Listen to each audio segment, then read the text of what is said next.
I'm Susan Coleman. I'm president of the City Bar, and I am delighted to welcome you to tonight's program, Sound of the Siren, Heeding the Warning Signs of Intolerance, Racism, and New Forms of Antisemitism. Firstly, I'd like to thank the co-chairs of the United Nations Committee of the New York City Bar for the formulation and sponsorship of this event, Dr. Sofia Marashkovsky-Roma, who's serving as our moderator this evening, Irvin Nina, and Catherine Van Kampen. I'd also like to thank the co-sponsoring committees, the European Affairs Committee, the Council on International Affairs, the International Human Rights Committee, the Rule of Law Task Force, the Middle Eastern and North African Affairs Committee as well. And I would also like to very much thank our co-sponsoring organization, the New York State Bar Association, Task Force on Combating Anti-Semitism and Anti-Asian Hate.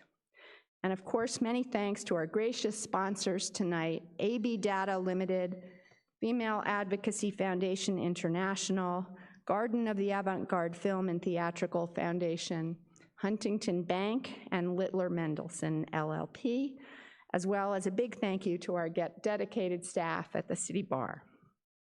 Finally, I am most grateful for the presence tonight of the honorable keynote speaker this evening and all of our panelists being here with us for this special commemorative event, and you'll hear a lot more about them in a moment. This year's Holocaust remembrance is particularly sobering as it comes 7 months after the terrorist group Hamas attacked Israel on October 7th, the deadliest day for the Jewish people since the Holocaust. Since that time, there has been an alarming rise in anti-Semitic incidents across the country and throughout the world. The anti-Semitic hate that supported the Holocaust did not commence with the Nazis, nor did it end with their defeat. Today, we are witnessing hate spreading at intolerable rates on the internet and in real life. However, bigotry and racism towards the Jewish community does not culminate with the hatred of just that specific community. It spreads like wildfire and is a danger to the prosperity of our diverse world and a menace to all around the globe. Prejudice against a specific group is a danger to all of us. 10 years ago, the Anti-Defamation League released its annual audit of anti-Semitic incidents in the United States. The group reported just 751 incidents targeting Jews in 2013. That was a 19% drop from the previous year. That was then. Last month, the ADL released its audit for 2023. It recorded 8,873 anti-Semitic incidents in the US, a 140% increase over 2022, and a 10-fold increase from a decade ago. Since the October 7 attack on Israel by Hamas, the US and other nations have reported dramatically heightened numbers of anti-Semitic and Islamophobic threats, leading to heightened security for their faith-based communities. The number of reported anti-Semitic incidents in the United States increased by 388% in the 4 weeks after October 7th, according to the ADL. The number of Islamophobic incidents in the US over that same period increased 216%, according to the Council of American Islamic Relations. The ADL issued a report stating that from October 7 to December 7, it recorded the highest number of anti-Semitic incidents of any 2-month period since the group began tracking that information in 1979. And as reported by Reuters, Virtually no continent has been spared, with incidents of anti-Semitism registered in North and South America, Europe, Asia, the Middle East, and Africa. These horrifying numbers bring us back to the importance of Holocaust Remembrance Day and today's program. The day has always been a day of remembrance, of collective grief, and of honoring the past by bringing it into the present. This year's no different. International Holocaust Remembrance Day is more challenging, more complicated, and more important than ever before. Efforts to preserve, memorialize, and share the history of the Holocaust in order to educate people and prevent future such events, the whole concept of never again, have not been actually as effective as many would have hoped. Such atrocities have persisted, and authoritarian movements have sprung up around the world, along with the kinds of anti-Semitic tropes and rhetoric that many had hoped would be a thing of the past. Most US adults know what the Holocaust was about and when it happened, but fewer than half could correctly answer details about the Holocaust beyond that. Fewer than half of Americans, 43%, know that Adolf Hitler became Chancellor of Germany through a democratic political process. And only a similar number, 45%, know that approximately 6 million Jews were killed in the Holocaust. A professor of the Holocaust has stated, "We need to keep illuminating what we know and not allow things to go into the shadows, because history and truth matter." How authoritarianism happens, what fears are exploited to create authoritarian leadership, how those fears are based on lies, what kinds of distortions and what the mechanisms are for creating distortions. These are the things that need to be understood in detail so we can see them in the present. Part of the work is commemorative, part of the work is preventative, and then the principal thing is to continue to struggle for understanding so we can appropriately apply lessons to our own moment. There's no room for this kind of hate for anyone ever again. We must educate ourselves and remember parts of our history so that we don't repeat the past. It is important now more than ever, especially with the rise in hate crimes all over the world and how people are genuinely being affected by it now. Since the pandemic, there have been more than 9,000 anti-Asian incidents reported, with a disturbing frequency of these incidents ranging from taunts to outright assaults. LGBTQ rights in our own country have been abridged, and the LGBTQ community around the world faces violence and inequality as the rights of trans people are jeopardized and health inequities have stricken the community at large. As we stand here today, in commemoration of the ritual observance of the victims of the Holocaust, the genocide of 6 million Jews, and of the millions of other Holocaust victims by Nazi Germany and its collaborators, we are also standing against all forms of hatred. Holocaust denial and distortion is on the rise.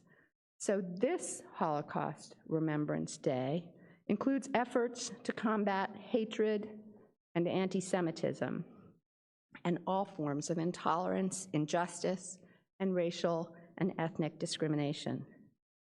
People say that Holocaust denial or minimizing the truth of the Holocaust may be increasingly taking hold, maybe because of its historical remoteness, fewer living witnesses, but the denial of the plain facts, actually so well documented by the Nazis themselves, is also partly made possible by the politics of today. The rise of white supremacy, the terrifying political extremism we see around the world, and the role of social media, sometimes an alternative universe entirely. So we need days of remembrance and programs like the wonderful program we are about to begin now more than ever. I am so grateful to Sophia and the organizers who've worked so hard to bring you today's program. On a very personal note, I will say I am a child of the Holocaust. Both of my parents came here from Germany. My father, who died many years ago, came from a tiny town in West Germany and managed to get to the United States with his parents shortly after Kristallnacht. I can remember when he was invited back to that small town in West Germany to speak at the elementary school he had attended by the children of people who had thrown rocks at him until he could no longer attend school as one of the few Jews in the town. And he was ready to say no, then changed his mind and went on to speak at the school and bring me along.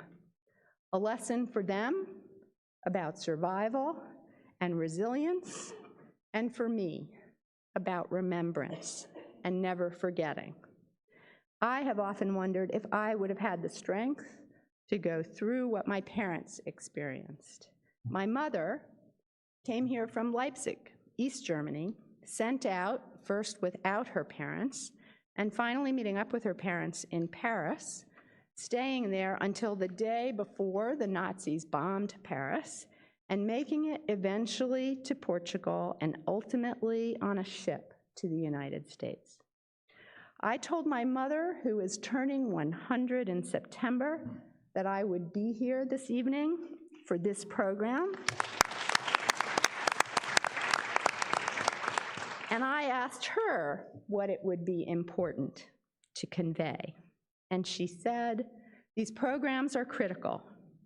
Never forget. It can happen anywhere. The lessons of the evil, of hate have not yet been learned. So taking those words to heart, let us begin tonight's program, and I turn it over to Sophia.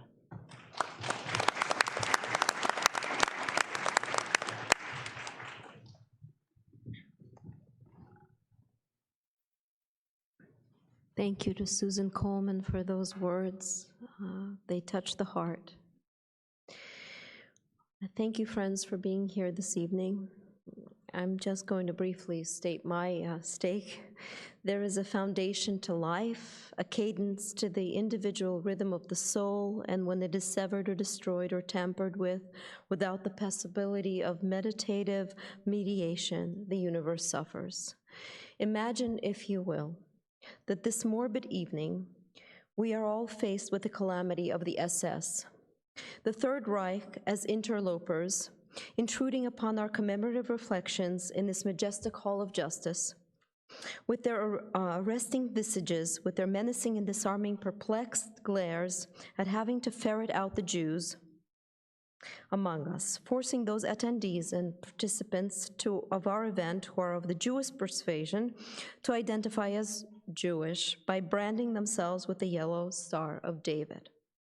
What if while these fascists face the wall right now, with eyes shut and betting on guesses of whom would be labeled with that self-identifying star, what if when the murderers turned to face their prey, us, suddenly each one of us, valiant and defiant, would show solidarity by pinning that religiously symbolic star to our lapels and sharing the fate of the hounded, whether we were actually Jewish or not. We would not be complicit, we would not be silent, we would stand up to anti-Semitism and to all such nasty, notorious, torturous forms of isms. Yes, we would perish in ashes together and share a fate. We would die as humans, holding on to each other's hands, as if nothing could separate one human being from another, as if our fabric was sewn together from one eternal strain of thread, a golden thread that bound our hearts in harmony. Where there is hatred, friends, and intolerance for one group of people, I promise you, there is a seed of prejudice which shall be planted towards another. Where man is beaten, burned, and bullwhipped for the color of the skin, a woman or her child will be violated for the virtues of faith. It is lamentably a matter of time. I cannot tell you how difficult it has been to hold this event this year. In the year of contention and rage, I have faced every kind of insult and belligerence and braced myself against numerous absurd obstacles by hitting my head against every brick wall. I have asked people to post and share this event. I have implored them to spread the word. I have received warnings that this is an unpopular subject. I mean, really unpopular, at a tender, divisive moment in history. I have been told that people are feeling low, and this is not the right time to remember the Holocaust. The Holocaust is an unpopular subject. I have been warned, as if the genocide of an entire population can in some miraculous vein grow in popularity and with a heavy beauty contest when such atrocities have occurred towards innocent people which can never be denied nor truly in good conscience ever be fathomed. This is not a beauty contest, the Holocaust. It can't be won. The fact that I stand here before you today, that the New York City Bar exhibits the courage to present this event in commemoration of the 6 million Jews that died, the souls and many others targeted diasporas who did not break any laws, but who were broken by the law of an evil regime, is a testament to how potent this organization is. The fact that our president, for the second year in a row, and I'm talking about Susan Coleman, the fact that our president dedicates her time to presenting moving opening remarks, despite all sorts of pressures, dictates that there is a benign spirit in this world. We are on the right side of history. I think Obama said that. And in fact, we are on the only righteous side to be on. On April 19th, in this very great hall, the United Nations Committee of the City Bar held the 30th commemorative event on the genocide of the Tutsis in Rwanda. This evening, we are joined by members of the Rwandan community who stand with those who perished in the Holocaust because they have experienced a genocide which swept through their beautiful nation and carried away in the murkiness of death the tender inhabitants of their sacred land. When I arrived on the shores of the land of the free, young and naive, I came face to face with the ugly rearing head of prejudice, and let me be clear, a bias is the radicalization of racist thought. In 8th grade, whilst opening my high school locker, I read an inscription stenciled in red graffiti by one of my classmates, and it read, "Go home, you red commie kike." My grandfather would have killed someone for those words. In fact, while in Soviet Russia, my grandfather, who was born in Vilnius, was the victim of an unprecedented bloodletting unleashed by Joseph Stalin. In a burst of psychotic ferocity equal to any crimes Hitler was capable of committing, the Soviet dictator mercilessly disposed of every last vestige of suspected dissent. And some 8 million Soviet citizens executed, tens of millions more condemned, forced labor camps as my grandfather was sent to the Gulag for 10 years, for being Jewish and being an entrepreneur, for believing in the principles of democracy, and for nearly paying for those beliefs with his dear life. Let us not forget the vengeful vandalism of Kristallnacht mentioned by Susan. Once the Jewish students could no longer attend universities, among their German Aryan peers, for upon Hitler's instructions, all German Jews were to be punished, while German non-Jews responded with frightening enthusiasm. All of us can be subjected to thuggish orgies, as when the shards of glass that littered German streets cut the soles of the bare feet seeking refuge. The citizens of this universe were without merit and with no pity, ostracized and clubbed like dogs, left to die on European weeping sidewalks. Think back to the pandemic, when the crimes against Asian Americans rose to alarming rates, when Islamophobia peaked after 9/11. The Holocaust aimed at achieving the final solution of a people who are among us this evening, alive and breathing, intellectualizing, loving, and making a difference for the future of our world and for the comfort of our children.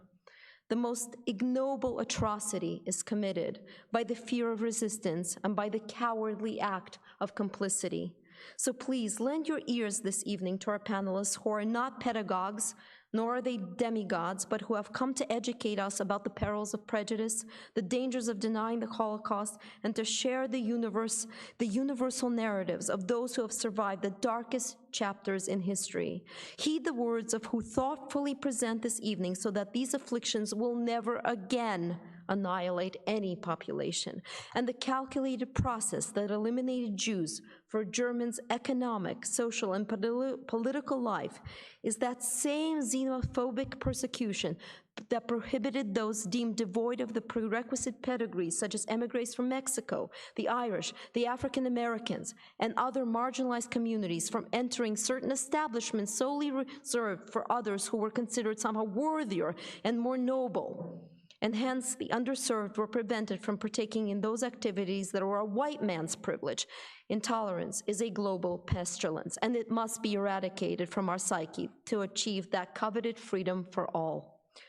I would like to thank the New York City Bar Association, its fearless president, Susan Coleman, our co-sponsoring committees, the Council on International Affairs, and the relentless hardworking staff of the City Bar for making this event special and meaningful. I would be remiss if I did not also express a deep gratitude to our co-sponsoring committees and organizations, the New York State Bar Association, the Task Force on Combating Antisemitism and Anti-Asian Hate, and to our organizational sponsors without which this event would not take place, namely Huntington Bank, AB Data Ltd, Female Advocacy Foundation International, Littler Mendelsohn LLP, the New Jersey State Bar, and Garden of the Avant-Garde Film and Theatrical Foundation. We're also indebted to Ms. Griffin Robin for her support. We are indeed grateful for your support. Thank you. First of all, I want to thank Sophia. I want to thank, the organizers, all the supporters. For me, this is the second time. I'm not only a Holocaust survivor, I'm also a child of Holocaust survivors, motivational speaker, educator, Israeli, and I also served in the Israeli Air Force. What happened in October 7 shocked me, but not only what happened, is the brutality that they used. At the same time, a lot of people are trying to make comparisons with the Holocaust. Please, don't do it. Even the Nazis were not as brutal. Additionally, they tried to hide, their crimes. If you really want to make comparison, compare it to ISIS. The Holocaust must be taught and talked about it forever and ever, because it is the best example what hate can do to a person, to a group of people, to a nation, and to the world. I have never thought in my lifetime that I will see the rise of an anti-Semitism to the level of today. And there are 23 states in the United States that require, Holocaust education. Guess what? Although it is required, it is not enforced. Every school does what they want. They teach it for a year, they teach it for a semester, for a few days. There is no uniform curriculum. And in the most prestigious campuses in this country, some of the brightest young people that we have, future leaders of this country and the world, when they will graduate, they will become educated idiots. There is no such thing as, attacking only one group of people. Okay, you want to attack Israel, fine. I have no problem with that. But why don't you demand, okay, to let the hostages go? Why don't you condemn the brutality of Hamas and everything else? The other thing that I want to say, Holocaust is unique in the sense that, number one, it was industrialized murder, okay? Genocide is the murder of a group of people. Holocaust is the annihilation of only one group of people, the Jewish people. At the same time, they destroyed their records. They tried to hide what they did. In 2013, I don't know if you know it, I was completely shocked. There were two articles. One of them was in Daily Mail in London. One of them was in New York Times.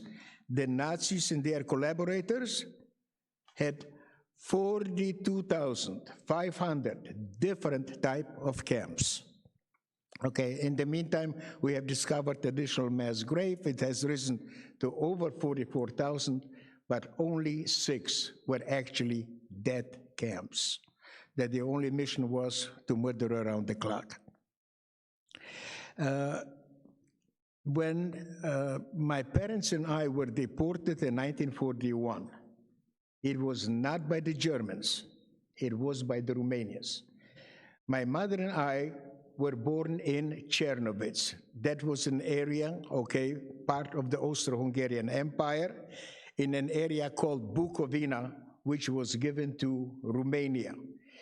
And I don't know if you know it or not, but during the Operation Barbarossa, when the Wehrmacht, the German military, attacked the former Soviet Union from the west, behind them were the special killing groups, Einsatzgruppen, and behind them were the Romanian troops.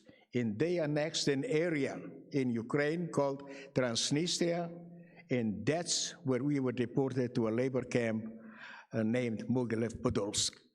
I was in only a year and a half. Obviously, I did not have the skills, I could not work. And if you will ask any survivor, how come you're alive today? Everybody will use only one word: luck. There is no rhyme, there is no reason why somebody lived, somebody died. In my particular case, I was not separated from my parents. I was subjected to medical experiments. I felt them every single second of my life. I will feel them for the rest of my life. And later on, when came a stage that I was dying of starvation, a German woman saved my life at the risk of her entire family.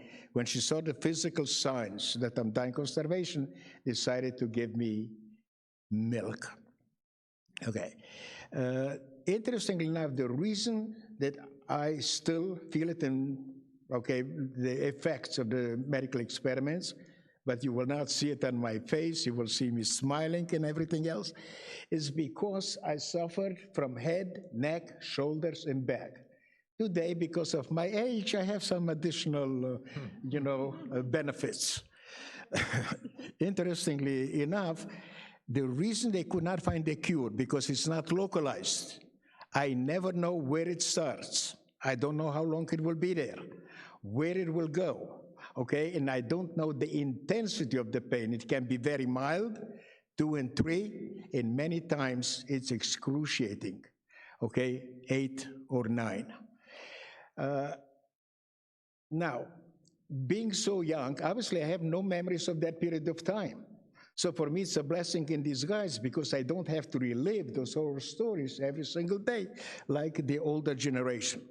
At the same time, until the Eichmann trial in 1961 in Israel, Holocaust survivors did not talk, and they wanted the children to have a normal childhood. So I knew I'm a Holocaust survivor because of my father's side. From 42 people, only 2 survived. But I completely ignored it. And interestingly enough, how did I find out about it? In 1968, I came to the United States by myself, without money, without the language. It's an interesting story, okay, how I came. But in 71, my parents came to visit me from Israel. And after a short walk, okay, on the street, they came home and they saw me on the floor, almost unable to move. I was able to hide from my parents for 31 years. When they saw me on the floor, I don't believe that my father ever intended to tell me that I was subjected to medical experiments, but he blurted it out. And that did not help me with the pain, but it gave me the courage, okay, to ask for compensation. And the Germans did not, they could get away, did not want to pay you. And obviously you had to have proof. So when I decided to ask for compensation, number one, my father told me, that's not proof. Number two, I was homeless, okay, I had no records. Number three, in 2002, everybody was gone, including my parents. So I did not expect anything. To my surprise, in 2004, okay, not only did I get an answer, but I got paid. One single payment, 2,500 euros, it came to over $5,000, did not make a huge difference in my life. But, okay, the German government admitted, okay, and that I was subjected to Nazi medical experimentation. There are many, my mission in life is an acronym of a Hebrew word. Okay, you probably know it, emet, truth. And this is to educate the next generation, to motivate them to be the best they can be, to empower them to become upstanders, because that all the tragedies in the world, genocide, Holocaust, okay, happened because the world stood by and did nothing. And also tolerance. For me, it means to accept other people's opinion, other people's culture. Another word that I use for it is respect. There's a lot more that I can talk about it, but we have other people that have to talk, so I will end it here with, okay, 2 sentences. In every generation, they try to annihilate us, but we prevailed. And I have a message for the world, okay? Whether you like it or not, we will be here. Thank you.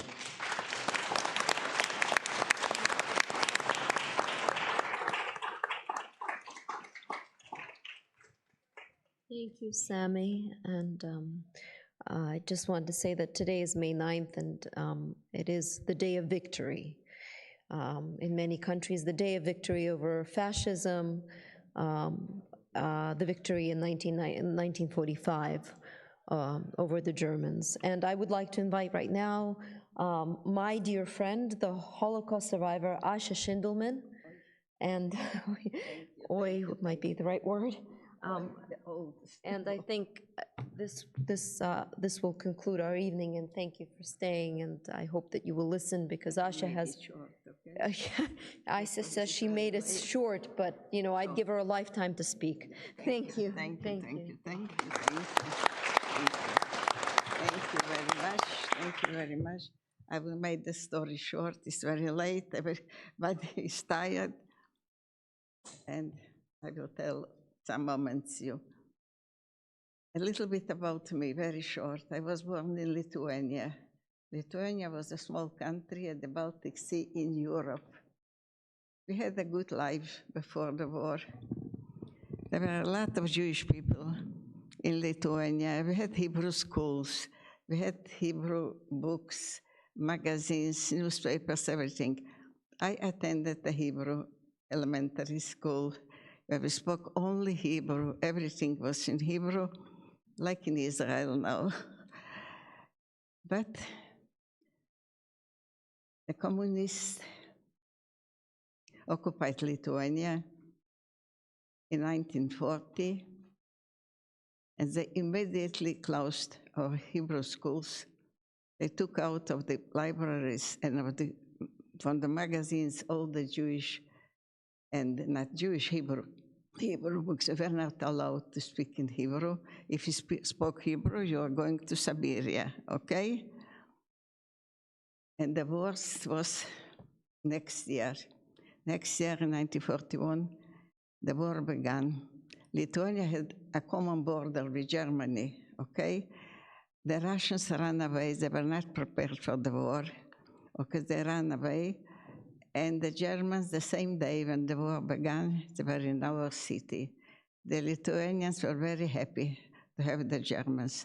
And we, the Jewish people, you know what they did with us. And to make the story short,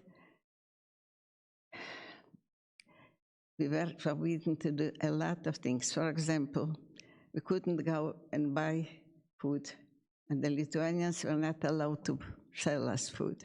We had to go on the side, not on the sidewalk, but on the road, along with the horses. This time there were no cars. And the worst thing was with the Germans, they decided in the beginning to kill all the Jewish men.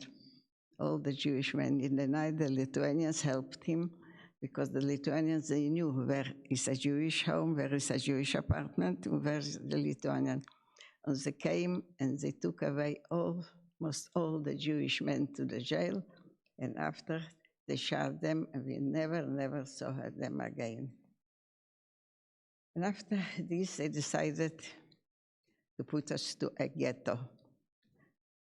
The ghetto was in the suburbs of the city where before lived the Lithuanian poor people. They gave the Lithuanians our apartments, our houses in the city, in the center. And we had to be in the suburbs, in the small houses. And they were very, very crowded because in Lithuania this time there were a lot of Jewish people. And we were, for example, 3 families in one room. 3 families. I slept with my parents in the same bed. We had to work very, very hard to survive. I was this time 12 years old, but they wanted to kill all the children, but to survive I had to work along with the adults, the same work. It was not easy, not easy. We were working at the military airport. We were building the airport. And we were children, but we had to work the same, the people. But in the ghetto, we had a Judenrat, like a Jewish council. And they were a little bit caring about us. And they understood that teenagers and children cannot survive in the winter, in the snow, to work outside at the airport, to building this airport, and they took us to a shoe factory. There was also hard work, but anyway, we had a roof, we had walls, and we had cold water to drink. But they made a lot of actions. They decided to kill all the Jewish children and the elderly people, the Germans. It was in 1943, in November month, I remember. And they came, the Germans, with the help of Lithuanians, and they took almost all the children. They had to take me also. I was a teenager, but I looked older than I was. I was plump and blonde, and my mom was smart. She told them, we didn't have documents. She told them that I'm 16, I'm 17, 18, and they were looking and thinking, maybe, okay, we will let her. She will anyway die from starving, for hard work, for everything. And so I survived the children action in Šiauliai, in Lithuania. In 1944, the situation changed a little bit. Before, the Germans occupied Lithuania and went deep in Russia, almost till Moscow until St. Petersburg. Okay? But in 1944, the Germans had to retreat, to go back. And they decided what to do with us, with the Jewish people, okay? They decided us to take to Germany, to a concentration camp, okay? And we couldn't take care of belongings, nothing. They took us in wagons, bad, dirty wagons. They put us inside, and we didn't know where we are going. Without food, it was very hot. The wagons were very, very crowded. There was no place to stay. We sit somewhere in a corner. And we were traveling, we didn't know. But we saw that the Lithuanian signs changed, and it was everything written in German. And we understood that we are in Germany.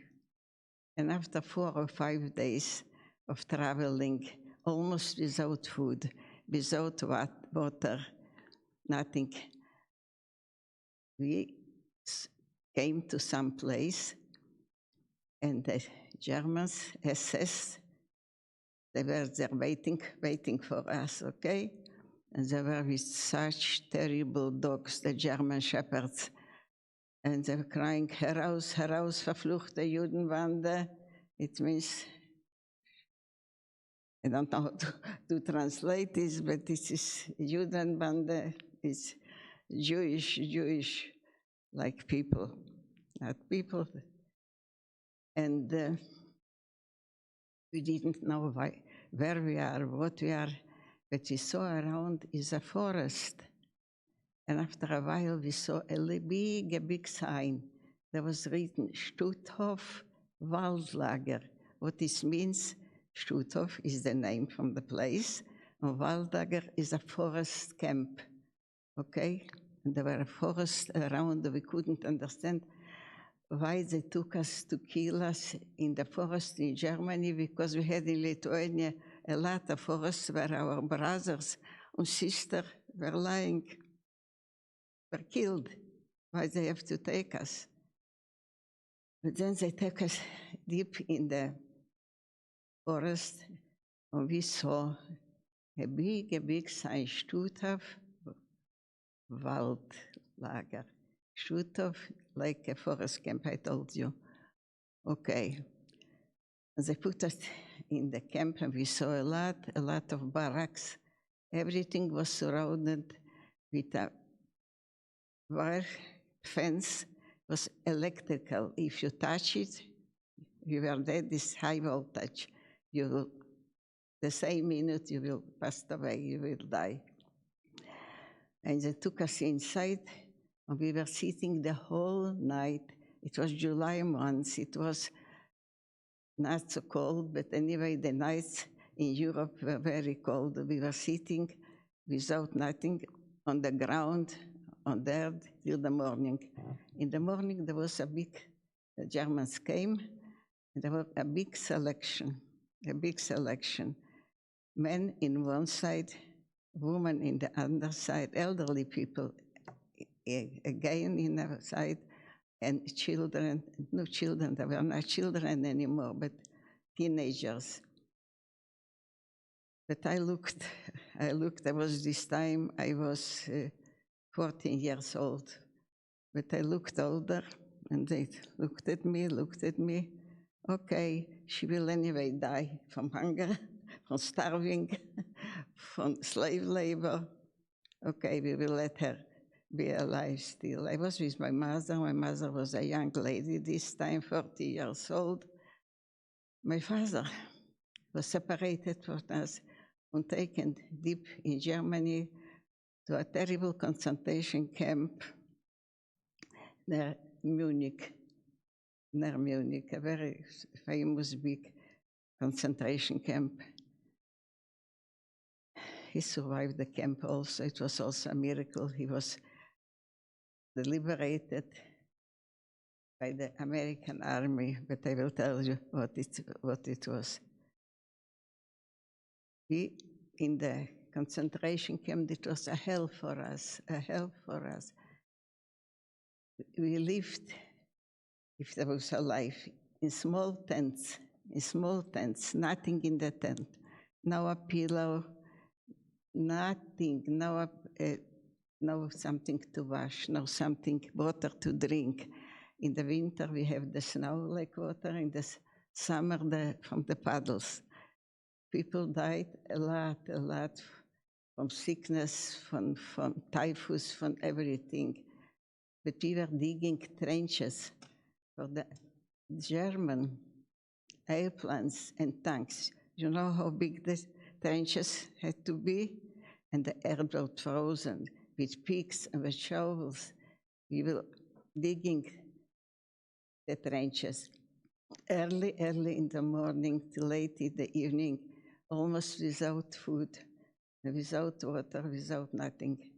In the evening, they took us back to the camp and we lived in light tents. I told you, no, nothing was in the tent, the frozen air. We had to sleep in the frozen air.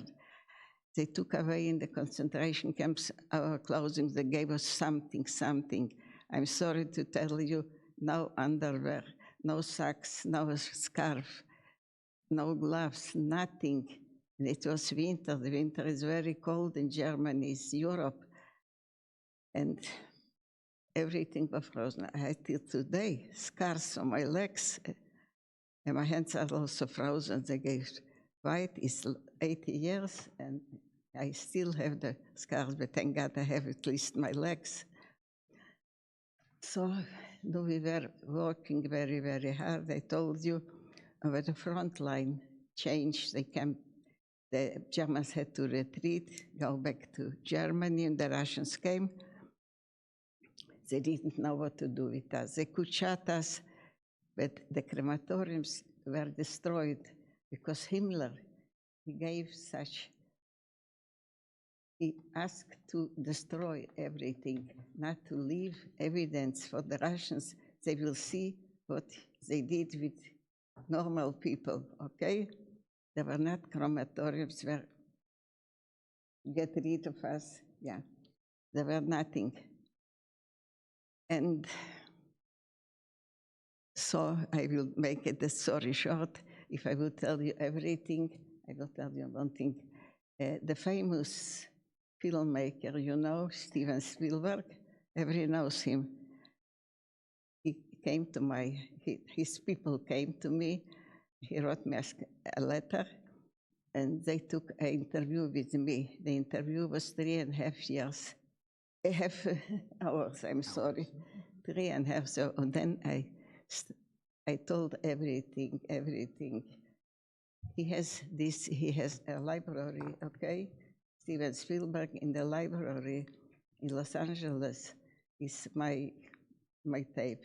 He sent me to home a tape, but I spoke this time in Russian language because I just came to the United States. We came very late to the United States. We can leave Russia only when the Soviet Union collapsed in the 70s, yeah. And then Lithuania was like a free country. We came to the United States. So I came here very, very late, but I'm still alive. I'm still here. I am in a free country, and my children are here. I have here my son and my grandson, and I'm happy to be here.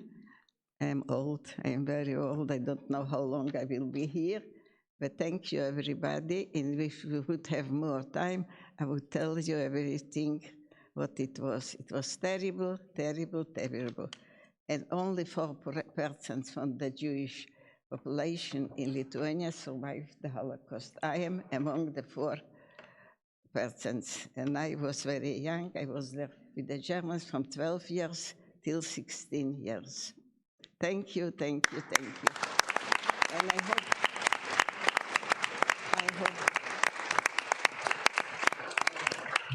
hope nobody of your children and grandchildren will have this what we had in our life. I hope so, because it's unbelievable what the Germans did with the Jewish people.